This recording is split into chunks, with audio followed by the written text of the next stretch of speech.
માની ગઈ. તારી વિચારવાની રીત તદ્દન નિરાળી છે Vaishnavi. I love the way you think. રિશ્તા તોડવા માટે બોલાવી હતી આને. આ તો રિશ્તો બનાવવા બેસી ગઈ. ઓમ નમઃ શિવાય. પણ આંટી, તમે આને લાવ્યા કેમ છો? શું પ્લાન છે? બસ જોતી જા. આ વગર ઝેરવાળો સાપ એ વૈષ્ણવીના જીવનમાં એવું તો ઝેર ઘોળશે કે એ એના પ્રકોપને ઝેલી જ નહીં શકે.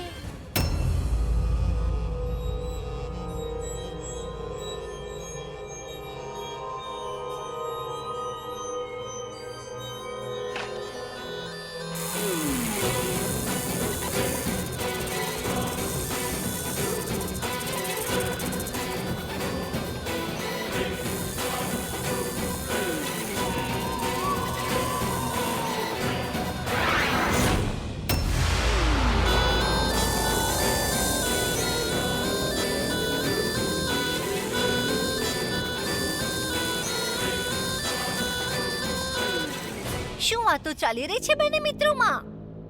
નથિંગ મચ આંટી. કાર્તિકની સ્માઇલથી લાગી રહ્યું છે મારા આવવાથી એ ખુશ છે. નજર ન લાગે મારા દીકરાને.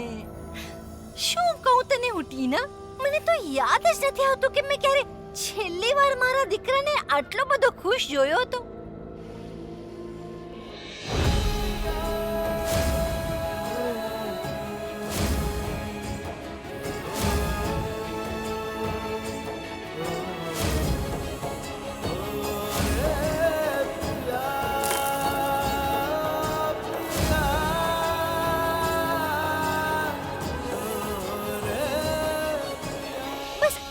ખુશી તો જોવા માંગીએ છીએ હંમેશા તારા ચહેરા પર. બસ બ્રહ્માંડનું બધું સુખ મને મળી ગયું છે. અમને તો એવું લાગી રહ્યું છે આ સમય.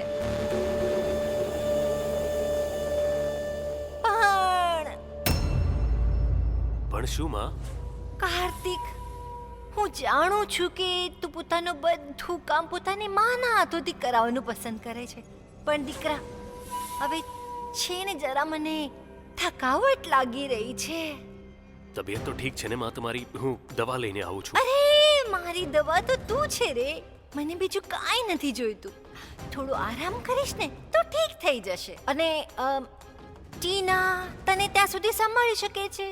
100%. મેં તો આંટીને કીધું જ હતું કે તમે થાકી ગયા હો તો આરામ કરો. હા, ટીના તારી બચપનની દોસ્ત છે ને, એને બધું ખબર છે ને તને શું જોઈશે અને શું નહીં. તો ટીના બધું સંભાળી લેશે. હું થોડો આરામ કરી લઉં જો તું કહેતો હોય તો.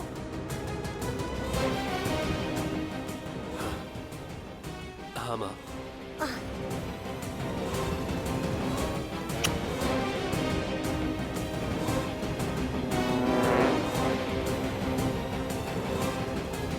સંભાળ આને.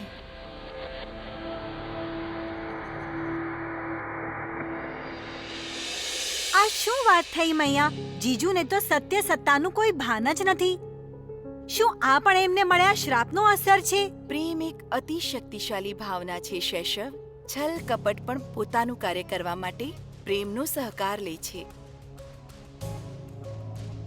અને અમારો કાર્તિક તો છે જ પ્રેમનો ભૂખ્યો.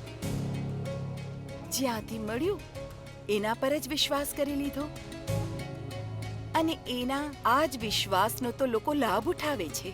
સત્ય વચન મૈયા, આ બંનેના ભીતર અટૂટ માત્રામાં સ્વાર્થ અને બુરાઈ ભરેલી છે, પણ આચરણ બિલકુલ મધુની જેમ મીઠું. જીજુ શું કોઈ પણ દગો ખાઈ જાય. મન કરે છે જીજુને જઈને બધું જ કહી દઉં. ક્યારે નહીં શૈશવ. આ નિયતિના નિયમોના વિરુદ્ધ હશે. દેવતા પણ આનું ઉલ્લંઘન નથી કરી શકતા. આ કેવા નિયમ છે સૃષ્ટિના મૈયા? સારા લોકોની સહાયતા પણ નથી કરવા દેતા. શૈશવ, આ હું તને કંઈક દેખાડું છું.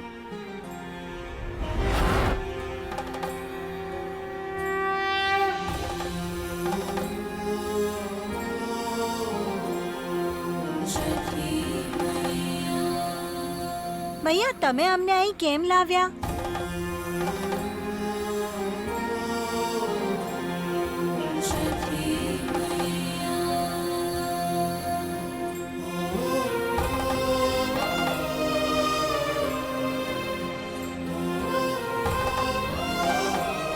જાઓ જઈને દેવી વૃંદા પર જલ ચઢાવો. એટલા માટે તમે અહીં લાવ્યા?